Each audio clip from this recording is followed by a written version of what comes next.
Hello and welcome to another anime lore and theory video. I'm Shangok, your host, and today we are going to take a closer look at why the meeting between Princess Iris of the Royal House of Berserk and the known panty thief Kazuma was such a bad idea. But before we're going to take a closer look at any of this, let me quickly thank my Patreons for supporting this channel, and say my thanks to all users of the YouTube thanks function for making one-time donations. And with that said, let's start with the topic at hand. I want a little sister. These are the words that pretty much define the first chapter of Konosuba's 6th light novel, and words that, spoken by Kazuma, should normally alarm everyone around him, and especially every child protection agency in the entire kingdom of Berserk. Kazuma, after seeing Megumin's sister Komeko, who's actually just as crazy as Megumin, has become very fond of the idea of having a little sister to care for. Now, Kazuma did actually get also closer to Megumin in both the novel and, finally, also in the anime, which made his sudden sister craving even more problematic than usual. But in general, I don't have to paint you a picture of how much of a bad idea Kazuma meeting royalty actually is. I just need to say one word: steal!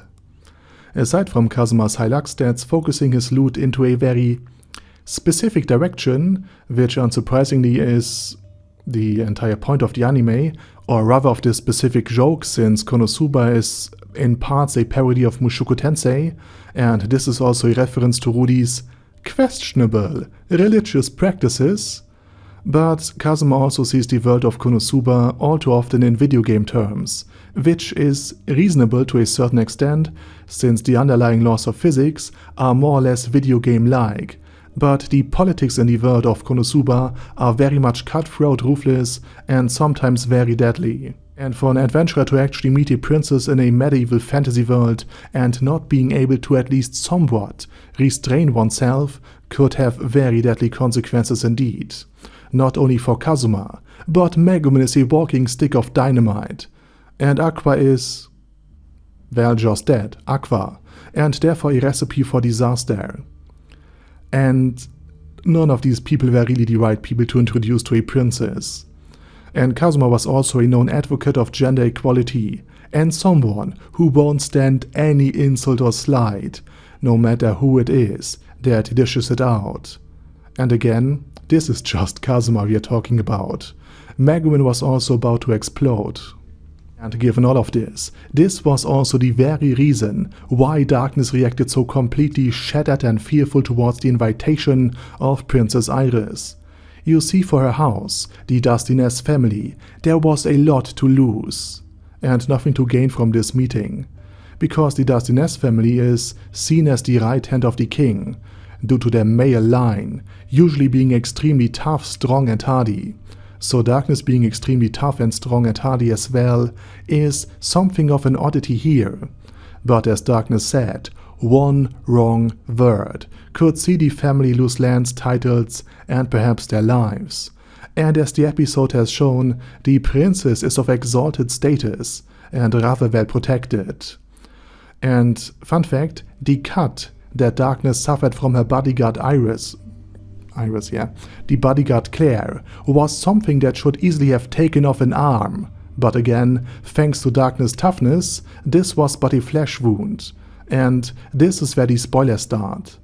Darkness can be lucky that it was only the bodyguard Claire who had drawn her sword.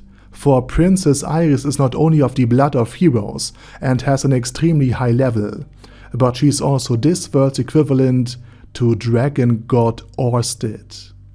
Just to give you some way to compare Iris to the power level of characters from Mushoku Tensei. And I know Iris is going to behave a lot more like another character of Mushoku Tensei, Aisha.